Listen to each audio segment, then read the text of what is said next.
Mesdames et messieurs, il est 15 h sur Télé Djibouti. Voici les titres de cette édition. À la une dans l'actualité nationale, le chef de l'État a présidé les travaux du 4e séance du Conseil des ministres en ce mardi 4 mars 2020. Et dans l'actualité internationale, l'Union européenne se mobilise pour répondre à l'afflux des migrants. C'était les titres. Merci si vous nous rejoignez. Je vous le dis dans le titre, sous la présidence du chef de l'État et chef du gouvernement, son Excellence Ismaël Omar Guelleh, s'est tenue la 4e séance du Conseil des ministres en ce mardi 4 mars 2020. 4 questions étaient inscrites à l'ordre du jour de ce Conseil. Nous réécouterons le compte rendu du ministre des Affaires étrangères de la coopération internationale par intérim et ministre de la Justice pénitentiaire, M. Ali Hassan Badol. Nous y reviendrons dans quelques instants.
Eh bien, écoutons le compte rendu du ministre des Affaires étrangères de la coopération internationale par intérim, qui est aussi ministre de la Justice des Affaires pénitentiaires, M. Ali Hassan Badol.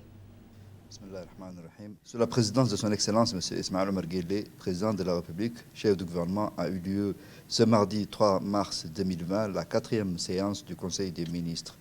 Ont été examinés et approuvés les textes suivants.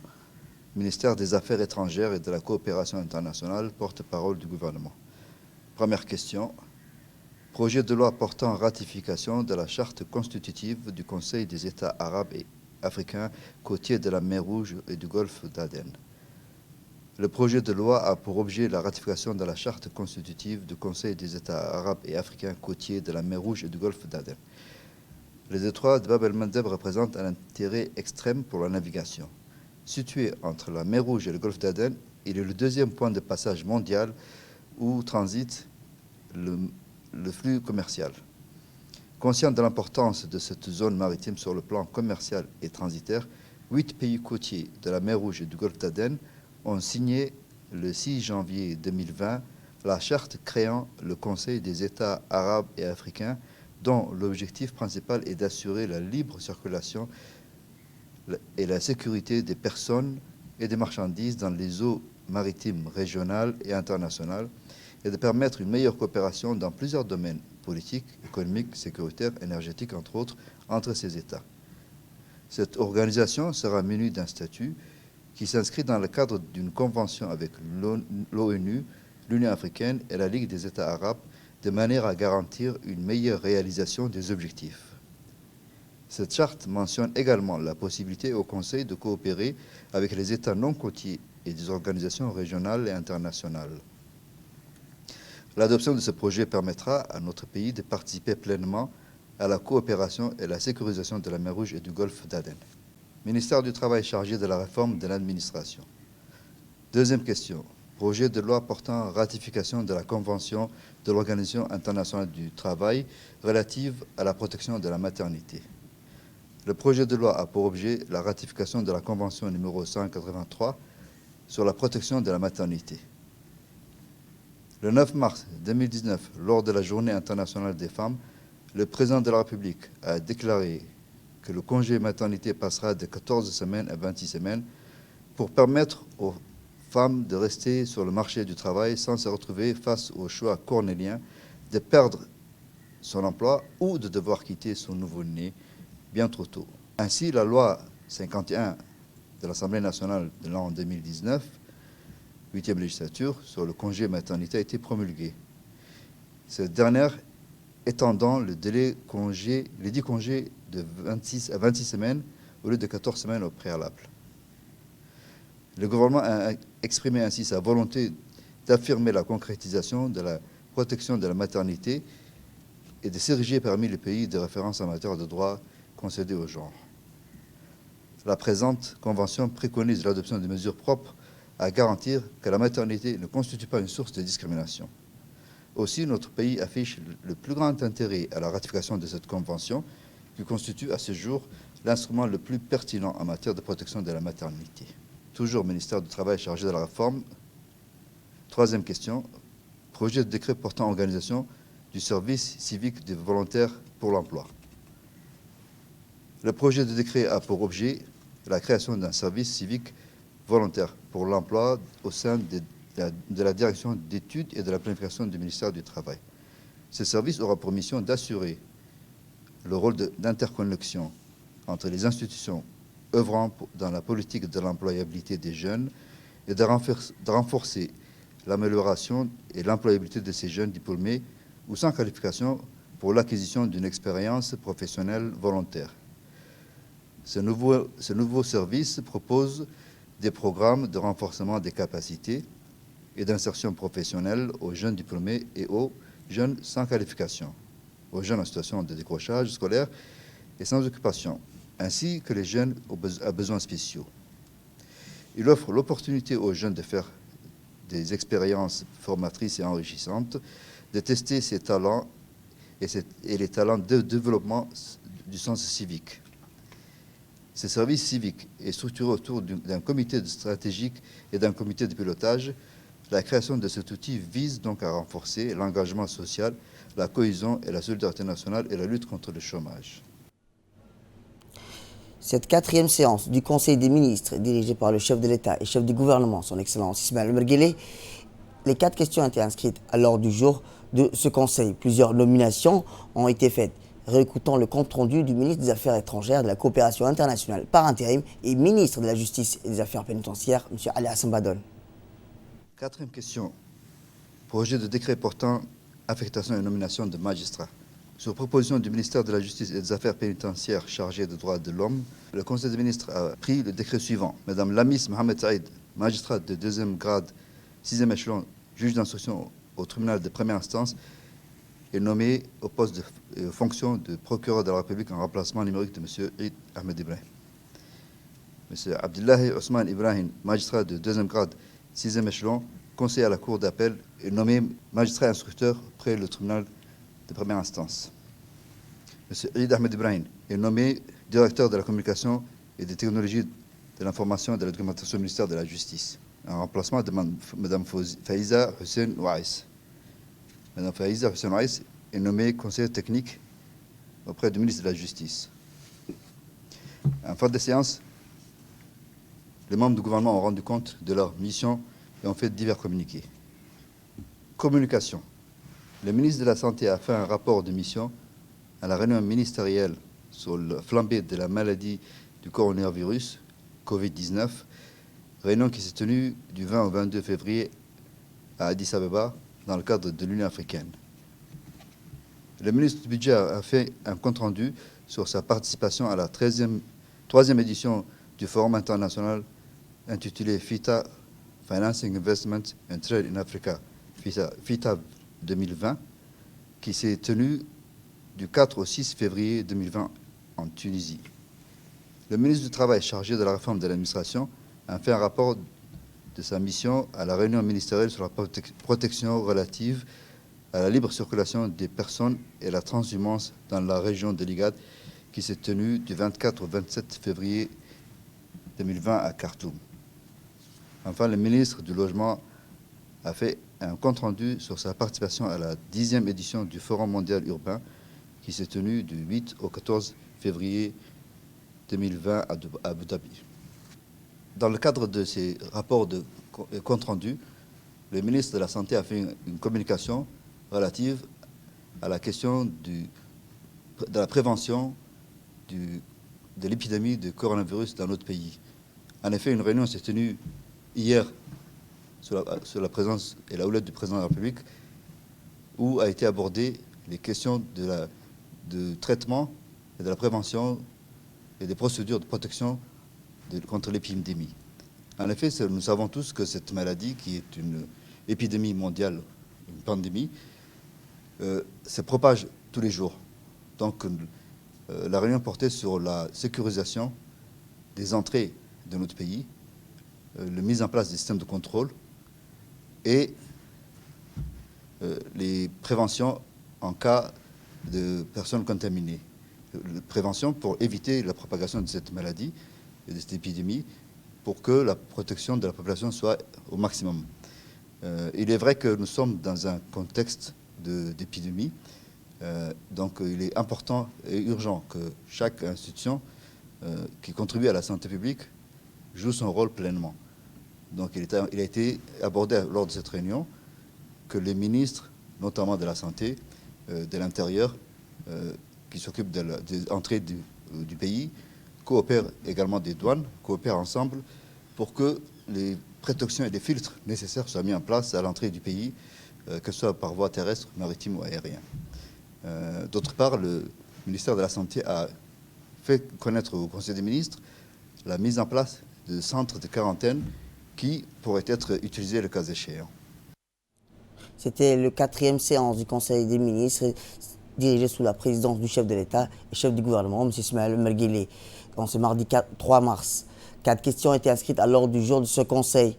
Et le compte-rendu vous a été donné par le ministre des Affaires étrangères de la coopération internationale par intérim et ministre de la Justice, M. Ali Hassan Bahdol. Autre actualité nationale, une cérémonie de lancement officiel du Plan national de développement sanitaire, PNDS, pour la période 2020-2024, s'est tenue à l'hôtel Kempeski, sous la houlette du ministre de la Santé, M. Mohamed Ouarsama Dirie, du ministre des Finances et de l'économie chargé de l'industrie, M. Ilyas Moussa Dawale, et du ministre de l'Emploi, M. Asman. Cette cérémonie a également vu la participation de la représentante résidente du système des Nations Unies, Mme Barbara Melzi, des différents corps diplomatiques présents à Djibouti, de nombreuses agences onusiennes telles que la Banque mondiale, l'OMS, l'UNICEF et le PAM. Au cours de la cérémonie, les différents intervenants se sont succédés pour exposer les orientations stratégiques de ce nouveau PNDS 2020-2024 qui vise à atteindre un état de santé optimal pour toute la population djiboutienne. En effet, l'élaboration du PNDS 2020-2024 résulte d'un processus inclusif, participatif et consensuel qui a réuni l'ensemble des acteurs du secteur de la santé privée et publique, mais aussi la société civile, la communauté et les partenaires techniques et financiers. Ce nouveau plan s'attelle aussi à accélérer les progrès vers la couverture sanitaire universelle afin de réaliser les ambitions retenues dans la vision 2035 et d'atteindre les objectifs du développement durable liés à la santé. Le PNDS 2020-2024 s'intègre également dans un cadre de performance propice qui fixe les cibles telles que la réduction et la morbidité, de la mortalité, de la malnutrition, l'augmentation de couverture effective et des interventions haut impact, aussi le renforcement des piliers du système de santé à tous les niveaux. Dans son discours, le ministre des Finances et de l'économie chargé de l'industrie, M. Ilyas Moussa Dawale, a d'emblée salué les efforts du département de la santé, entreprise sur tous les fronts. Écoutons-le. Dans un premier temps, je comptais très sincèrement, par ma présence ici, féliciter l'équipe du ministère de la Santé pour tous les efforts qu'ils sont en train de conduire depuis ces derniers temps, malgré les nombreux défis auxquels nous faisons face. Ces défis sont nombreux et en général, dans nos analyses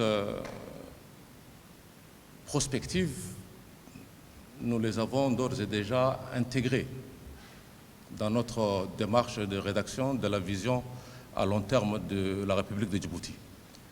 Cependant, il y a des défis qui sont conjoncturels, récents et non des moindres,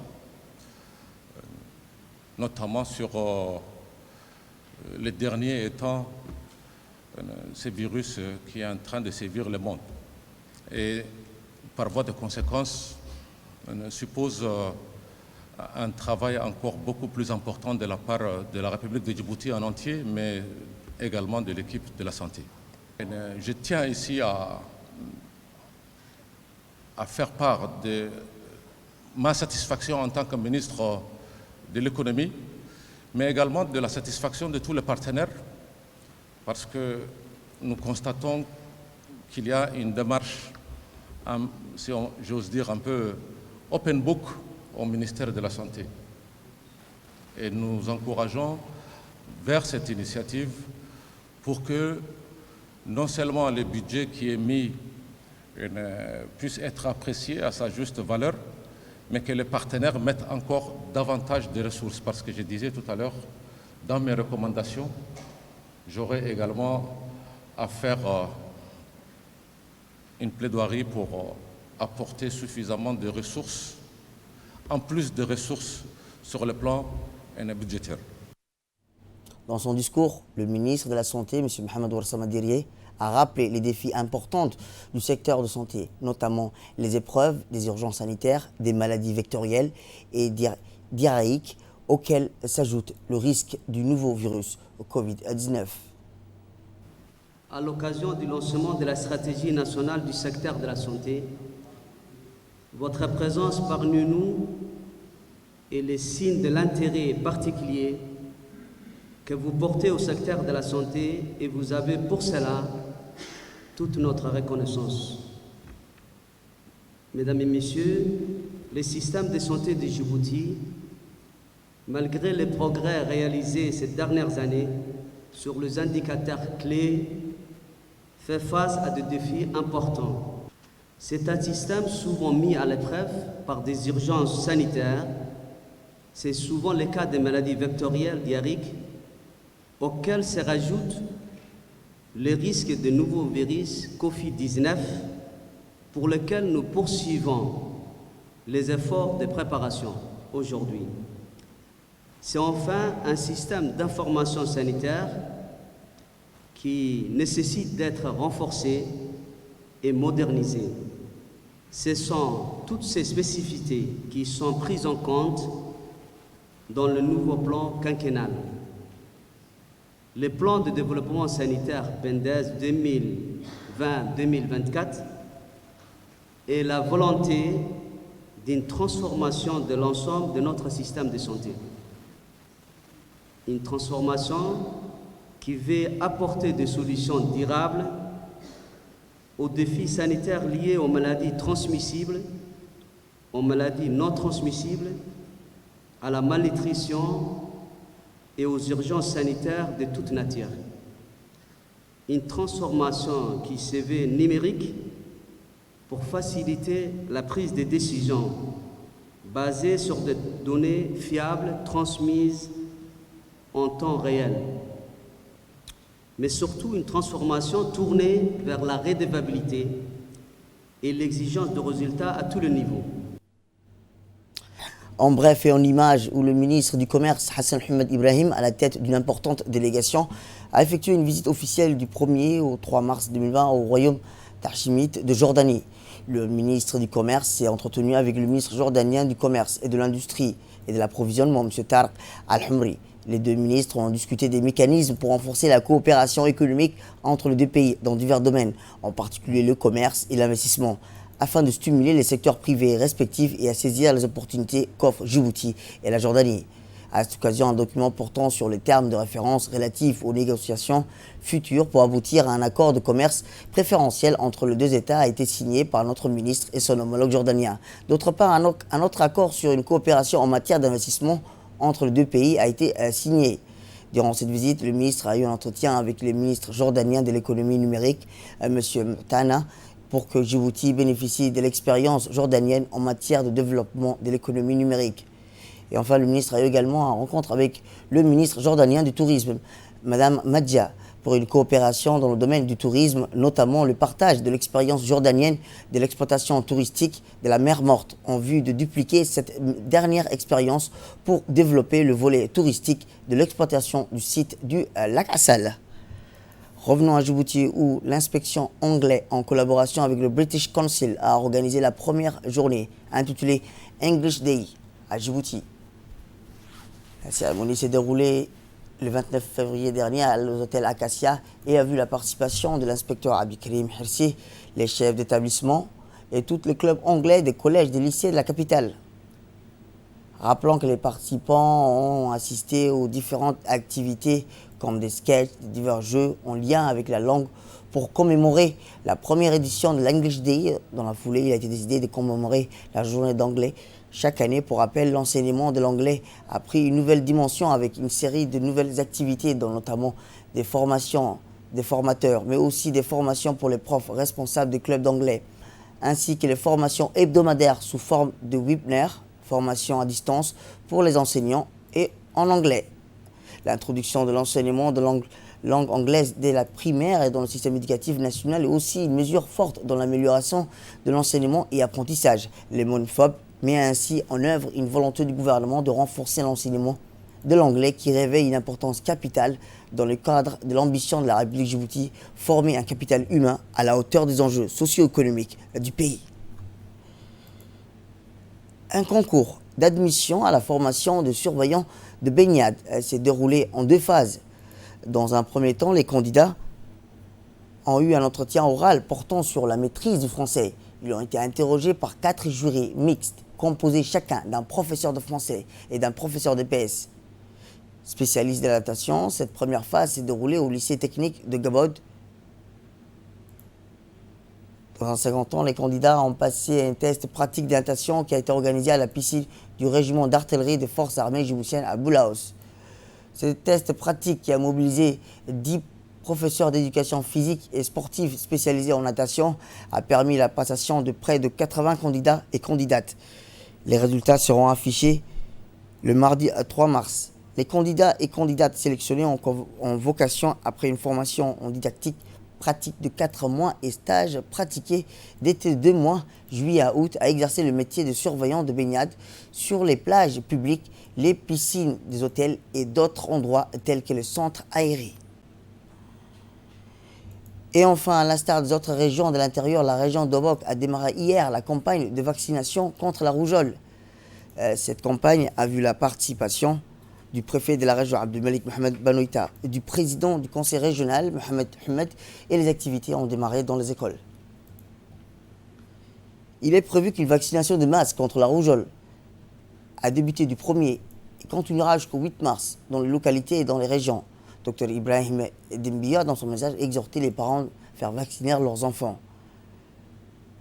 Lors de la cérémonie de lancement était présent le comité des parents qui ont promis de prêter main forte à l'équipe médicale pour une mobilisation de la population. Par ailleurs, il faut signaler que la collaboration de l'équipe de l'inspection de la région d'Obok, du directeur des écoles,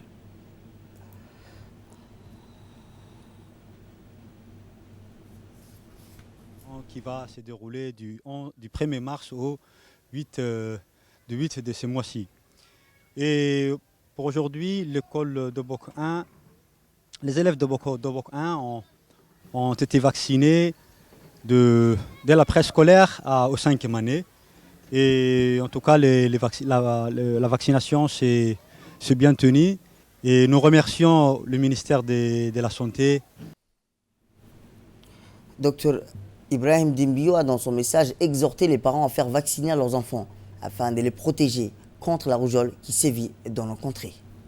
Nous avons commencé la campagne de la lutte contre la rougeole.